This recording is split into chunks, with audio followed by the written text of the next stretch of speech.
Hello all, I'm Sindhu C. In this lecture, I'll be introducing you to algorithm design. In this lecture, these are the topics which will be covered. So first, why are we going for this design and analysis of algorithm? And how do we pick the right algorithm? After understanding these, we'll be having a small introduction about what is algorithm. We'll go into the fundamentals of algorithm, correctness of algorithm, and finally algorithm design paradigms. So why do we actually need design and analysis of algorithm? Solving a problem. So consider a problem such as sorting or searching. It can be any problem. So given a problem, we try to think of some solutions and find out which solution will be better. Then we try to write the code for it, okay, which is the program. Using the program, we try to bring out the solution. Now, first step is basically understanding the problem. After understanding, we try to plot it in the form of a flowchart or algorithm or pseudocode. After plotting it out, you write the code. And after writing the code, obviously, we try to bring out the solution. Now, in the second stage, we may have, it's not just one solution that we get. If it is searching, we know there are a lot of searching, there are a lot of sorting techniques. Similarly, any problem we have, we can have n number of solutions, and that is where we have to think of which one is the best solution. So how do we pick the right algorithm, which is the solution? So based on two important parameters, we'll have to pick the right algorithm. So they are time efficiency and space efficiency. If these two are attained, then based on the scenario, we'll be picking the right algorithm. Now, what is an algorithm? An algorithm is a step-by-step sequence of unambiguous instructions. Obviously, it will have an input, yes, one or more input, and it can have any number of output based on the problem. And this algorithm will run in a finite time. So these are the basic parameters or characteristics of an algorithm. Now let's see the characteristics of algorithm. So these are the 9 basic characteristics of an algorithm. The first one is input. So every algorithm usually takes one or more inputs. There are scenarios where an algorithm may not accept any input, which is 0 in that case. The second one is output. So algorithm is expected to produce some kind of output because we are going to look for some kind of solution in the form of output. So it should produce at least one output. The third one is definiteness. An algorithm is expected to be unambiguous and clear, and it is not acceptable if it has some kind of ambiguous instruction which might lead to divide by 0 or square root of a negative number. So it's very important that the instructions given are well defined. The fourth one is uniqueness. If a particular scenario is the problem and it requires some kind of sequence, then that specific sequence is to be maintained. In that case, if there is a change in order, it might lead to wrong result. So that is to be preserved. The fifth one is correctness. So the algorithm should be correct. Sixth one is effectiveness, which means the code should be traceable manually. The seventh is finiteness. So the algorithm should have finite number of steps or instructions which are fed into the algorithm. The eighth is simplicity. Simplicity is if I can solve a problem in two statements, it is simple. The same thing can be carried out in two pages of code. So ease of implementation is to be considered. So that is simplicity. And finally, generality. So making out a general solution in the form of algorithm, which can be independent of any programming language or operating system, and which can handle a certain range of input, and that it is not only working for a particular instance. So that is generality. Fundamental stages of problem solving. So it is depicted in the flowchart to the right hand side. So it all starts with the problem. So which is a scenario. So first step is understanding the problem. Is the problem solvable?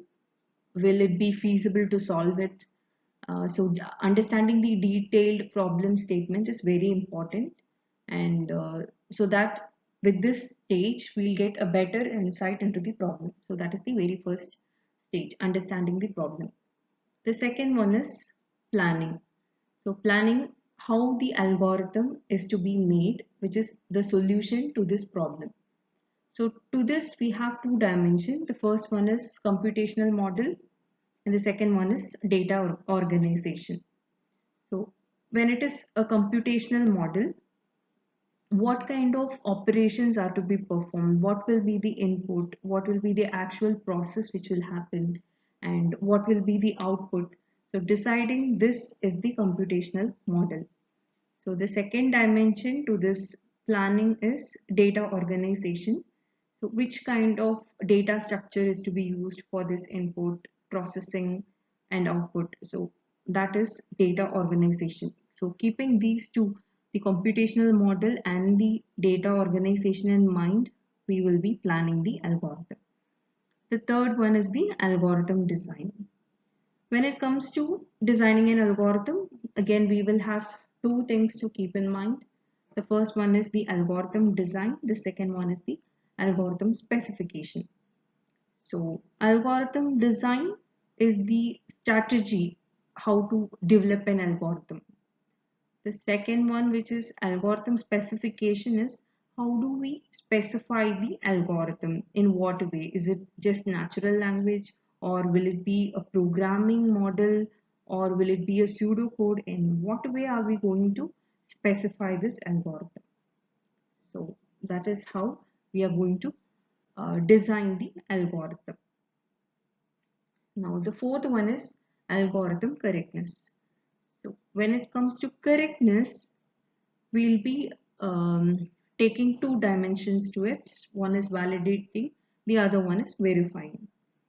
Validation is for a particular valid input, what kind of output the algorithm is giving. Is it giving a correct output or not? And based on the output, we will compare it with the expected output. So we'll have an expected output and we'll be getting some kind of output from the algorithm. Then we compare both of them and we validate it. The second dimension to algorithm correctness is verification, where we will be trying to give a mathematical proof that the algorithm is correct with certain conditions, pre and post conditions. The next dimension, the next step is algorithm analysis, which is we'll have to decide the efficiency of the algorithm, and yeah, we try to compare the algorithm as well. So we have two measures, the one that can be quantified, the other that cannot be quantified. So ease of implementation, simplicity, understandability. So these are all the measures that cannot be quantified. And we have certain measures that can be quantified, like time and space. So with these two, time complexity and space complexity, we will be able to analyze the algorithm and find out which algorithm takes less time and takes less memory. The next step is implementation and empirical analysis. So when it comes to implementation, how do we convert this algorithm into a problem, into a program code, and how do we test it if some kind of error comes up, like a logical error or a syntax error? How do we debug it? So that kind of work is done at the implementation stage. Empirical analysis is the analysis that is carried out after the program is developed. And we also have to have some experimental analysis using a benchmark data set, which is usually very large. We try to analyze, and there is something called profiling, where we run a program on a data set and then we measure the time and space requirement of that model. The last step is the post analysis. So post analysis is where we analyze with insight what is the optimal solution that we'll be getting for this algorithm, which is the lower bound, and what will be the worst case, and which is called the upper bound, and then what is the algorithmic gap between the upper and lower bound, which is the worst case and the best case. So keeping all these in mind is how we try to sort out a problem. We just plot this in a particular order, and if something doesn't work, again, at what stage do we go back and check if it is working fine or not, what is to be changed. So this is the various stages. Only if we follow them in order, we'll be able to sort out a particular solution for a problem. So here we have various types of algorithm: recursive and non-recursive.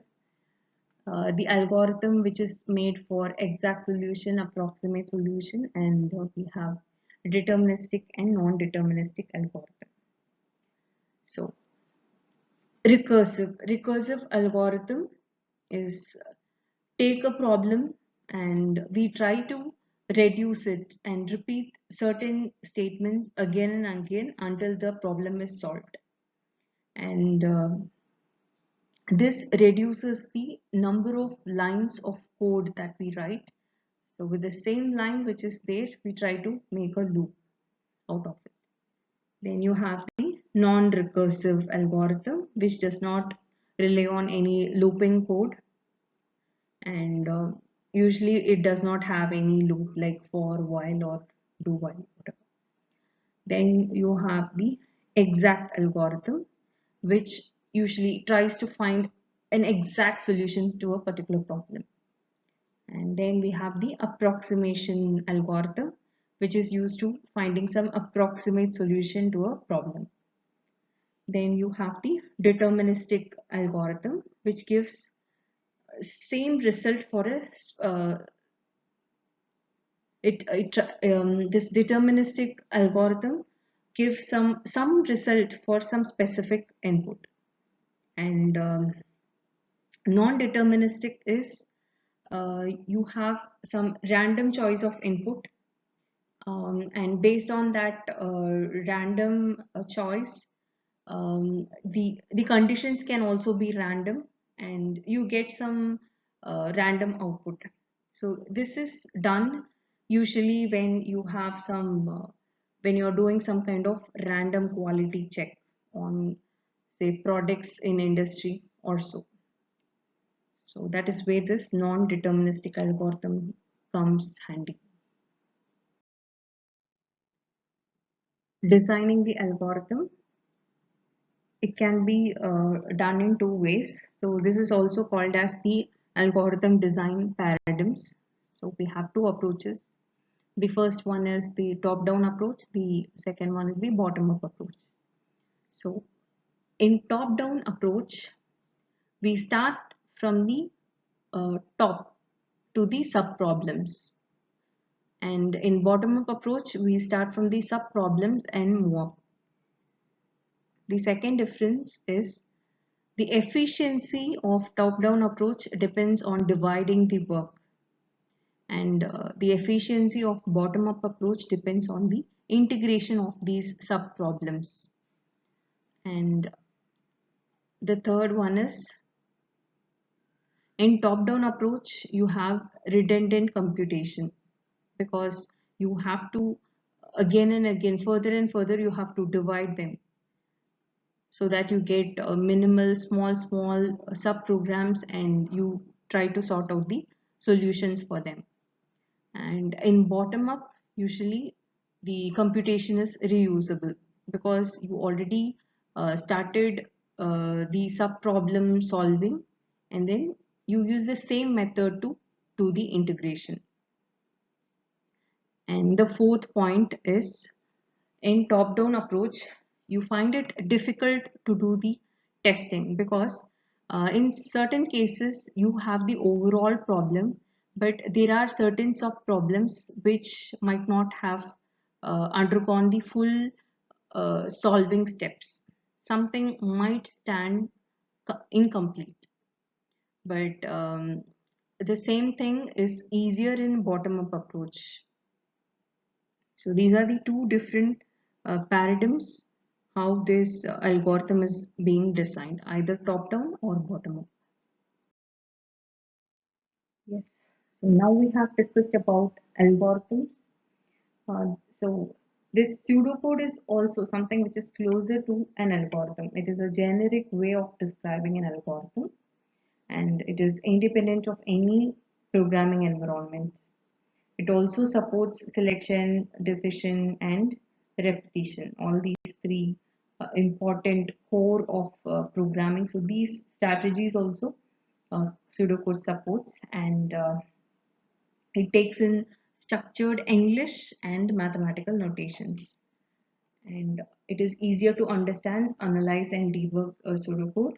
And it does not have anything strict, no strict rules, but it is useful for making unambiguous instruction in order. So that is a pseudocode. So in this video lecture, we have seen what is the necessity of design and analysis of algorithm, and what parameters are important for choosing the right algorithm, which is the time and space complexity. Then we have seen the introduction to algorithm and the fundamental stages of problem solving. We also discussed the correctness of algorithm. How do you determine the correctness of algorithm, which is basically validating and verification. And we also saw the algorithm design paradigms, which is the top-down and bottom-up approach. And we also saw what a pseudocode is. Thank you.